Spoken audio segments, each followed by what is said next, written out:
बिस्मिल्लाहिर्रहमानिर्रहीम। अस्सलाम वालेकुम। मैं हूं गुलफाम चौधरी। आप देख रहे हैं मेरा फेसबुक पेज और यूट्यूब चैनल। पाकिस्तान की सियासत में आम तरीन डेवलपमेंट हो रही है और मुसलसल मुतवक्के हैं।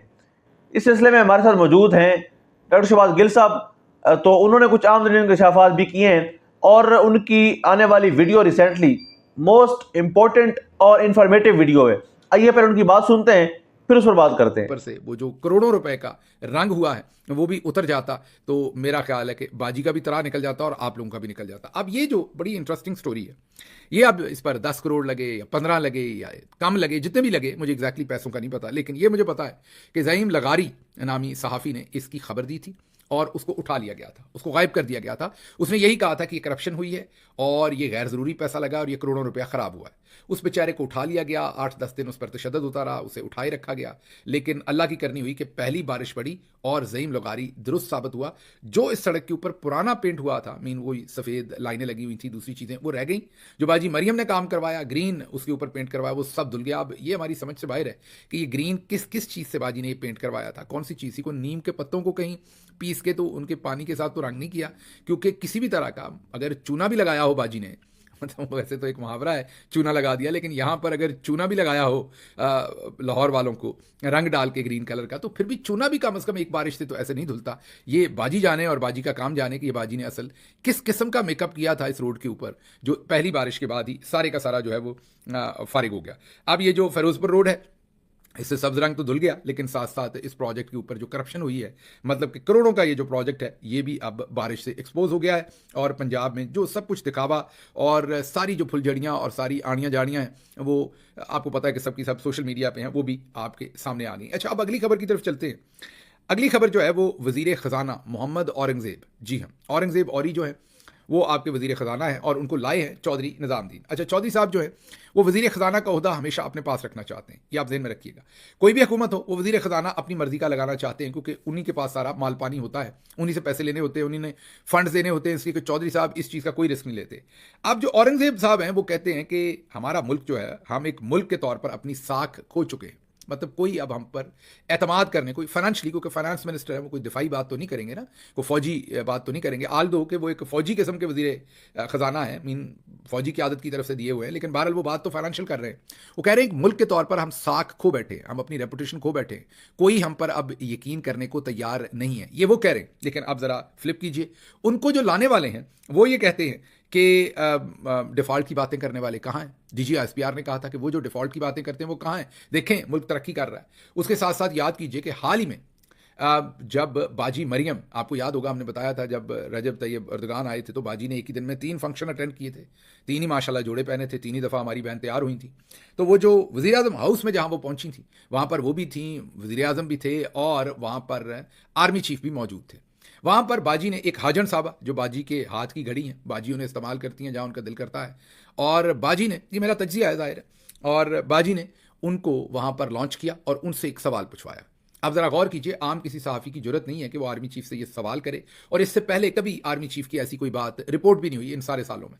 पहली दफ़ा ये शर्फ बाजी की करीबी दोस्त जो सरकारी हाजन साहबा है उनको बख्शा गया, और उन्होंने डायरेक्ट सवाल किया कि इमरान खान का जो ख़त है वो आपको मिला है कि नहीं। बदले में उन्होंने, बाजी मरियम भी, कहने वाले कहते हैं कि वहाँ खड़ी थी पास ही, तो बाजी मरियम ने दूसरे लफ्ज़ों में आप ये भी कह सकते हैं कि अपनी मौजूदगी में ये सवाल पूछवाया, और सवाल भी अपनी कार ख़ास से पूछवाया। और आर्मी चीफ साहब की भी देखिए मेहरबानी कि उन्होंने इनकार नहीं किया और उनसे बात की और उन्हें जवाब दिया। दूसरे लफ्ज़ों में उन्होंने अपनी ज़िंदगी का पहला इंटरव्यू दिया है, और वो भी इनडायरेक्टली सरकारी हाजन साहबा को दिया है। तो सरकारी हाजन साहबा ने ख़त के बारे में सवाल पूछा, जिस पर आर्मी चीफ ने कहा कि मुझे ख़त नहीं मिला, अगर मिल भी जाता तो मैं पढ़ता ना। अब ये जो ना मिलने वाला मसला तो हल हो गया। कल लंदन के अंदर लोगों ने पाकिस्तानी सफारत खाने में जमा करवा दिया। कल से जो ओवरसीज़ पाकिस्तानी हैं वो धड़ाधड़ पोस्ट कर रहे हैं आर्मी चीफ के दफ्तर के एड्रेस के ऊपर, तो ख़त तो अब मिल जाएगा। लेकिन आप यहाँ पर कार्रवाई देखिए मरियम साहबा की, और दूसरे लफ्ज़ों में मरियम नवाज शरीफ का कंट्रोल देखिए कितना है सारे मामले के ऊपर, कि वो खुद पहुँचती हैं उसी खाने पर, अपने एक दस्ते रास्त या सहाफ़त के अंदर अपनी एक बहुत ही आप ये कहिए कि हमनवा को, सरकारी हाजन साहबा को भी वहाँ बुलवाती हैं, फिर उनकी एक्सेस आर्मी चीफ साहब तक दिलवाती हैं, फिर सरकारी हाजन सवाल पूछती हैं और आर्मी चीफ जवाब भी देते हैं। बाकी आप पे छोड़ता हूँ कि आप इस पर क्या तज्जिया करते हैं। अच्छा, यहाँ पर यह भी बात बड़ी इंपॉर्टेंट है कि पिछले 2.5 सालों में तकरीबन तमाम तर कोशिशों और तमाम तर दौरों के बावजूद SIFC के अंदर एक धेला नहीं आया लेकिन आर्मी चीफ जो हैं वो अभी भी बज़िद हैं कि डिफ़ॉल्ट करने वाले जो हैं वो किधर हैं और कौन हैं। और ख्वाजा आसिफ कहते हैं डिफ़ॉल्ट कर चुके हैं हम, वो वज़ीर दिफा हैं। वज़ीर ख़जाना कहते हैं मुल्क की साख कहीं नहीं रही, मुल्क अपनी साख खो चुका है। आर्मी चीफ कहते हैं कि जो डिफ़ॉल्ट की बातें करने वाले थे वो किधर हैं, मुल्क तरक्की कर रहा है। यही उन्होंने सरकारी हाजिम से बात करते हुए कहा था कि मुल्क इस वक्त तरक्की कर रहा है और ये ख़त वाली जो साजिशें हैं इस पर हम बिल्कुल अमल पैरा नहीं होंगे। और उस वक्त ज़हन में रखिएगा कि बाजी मरियम भी वहीं पर मौजूद थी जब सरकारी हाजिम ने ये सवालात किए और उनको ये जवाबात दिए गए। अच्छा जी, अगली खबर आपके सामने जो है वो पंजाब से भी है और फेडरल गवर्नमेंट से भी है और बहुत ही अफसोसनाक खबर है। और वो खबर ये है कि अरकान पार्लियामेंट पंजाब के MPs हों, वुज़रा हों, सुप्रीम कोर्ट हाई कोर्ट के जजेस हों, MNAs हों, वुज़रा हों, ऊपर उन्होंने अपनी तनख्वाहों और अलाउंसेस में 300 गुना, जी हाँ, कुछ जगहों पर थोड़े लेकिन कई जगहों पर 300 गुना तक इजाफा करवा लिया गया है। और बताया ये गया है कि जो उनकी तनख्वाहें थी उसमें पूरी नहीं पड़ती थी पंजाब के तमाम MPs के। और इसमें बदकिस्मती से जिन लोगों ने इमरान खान के नाम पर वोट लिया उनमें से भी बहुत सारों ने दस्तखत किए। ये बहुत ही शर्मिंदगी की बात है क्योंकि इमरान खान जेल से बाहर होते तो ना ये काम करने देते, ना इस काम की इजाज़त देते। बहरहाल मुल्क के जो हालात हैं वो आपके सामने ही हैं, लेकिन ना कोई MPA बचा, ना कोई MNA बचा, ना कोई वज़ीर, ना कोई मशीर, ना ब्यूरोक्रेट, ना जज, सभी ने अपनी तनख्वाहें जो हैं वो बढ़वा ली। लेकिन अब आपके सामने एक कहानी रखता हूँ। गग्गो मंडी पंजाब बिहाड़ी के करीब इलाका है, वहाँ से 4 बच्चों के बाप ने गुर्बत से तंग आकर अपनी ज़िंदगी ले ली, अपनी ज़िंदगी ख़त्म कर ली और ज़िंदगी भी बहुत ही तकलीफ़ दे उन्होंने तरीके से ख़त्म की। फ़रीद एक्सप्रेस एक ट्रेन है, उसके सामने अपने आप को फेंक कर अपनी जान ले ली।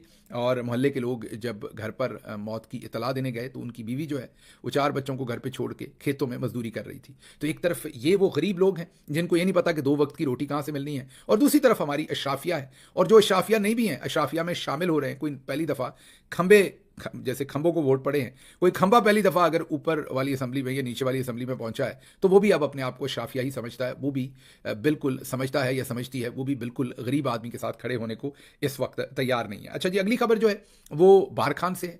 आपको पता है बारखान के अंदर 7 लोगों को कल या परसों ही कत्ल कर दिया गया था। कोयटा से फैसलाबाद बस आ रही थी, फैसलाबाद के ज़्यादातर ये रहायशी थे जिनको कत्ल किया गया। और आखिरकार 2 दिन के बाद वहाँ पर अब IGFC बारखान पहुँचे हैं और नाम इनका गालिबन है मेजर जनरल आबिद मजहर। ये IGFC हैं वहाँ पर और ये पहुँचे हैं। और मैं वो हेलीकॉप्टर जब उतरा, उसकी वीडियो सामने आई तो मैं देखता रहा कि शायद उसमें वो SHO भी उतरेगा जिसने बलूचिस्तान के हालात ठीक करने थे। आप कहेंगे SHO का क्या काम IGFC के साथ? मैं आपको याद दिलवा दूं कि मोहसिन नकवी साहब ने कहा था कि बलूचिस्तान के तमाम मामले जो हैं वो एक SHO की मार है। तो मैंने सोचा कि ये कत्ल गारत रोज़ हो रही है, रोज़ हमारे जवान जो सिक्योरिटी फोर्सेस के वो भी शहीद हो रहे हैं, सिविलियन भी हो रहे हैं और नो गो एरिया बन गया तकरीबन। तो वो SHO अब ले ही जाएं जिसने सारे मामला ठीक कर देने थे, लेकिन वो SHO अभी तक उस कम अज़ कम हेलीकॉप्टर में से नहीं उतरा।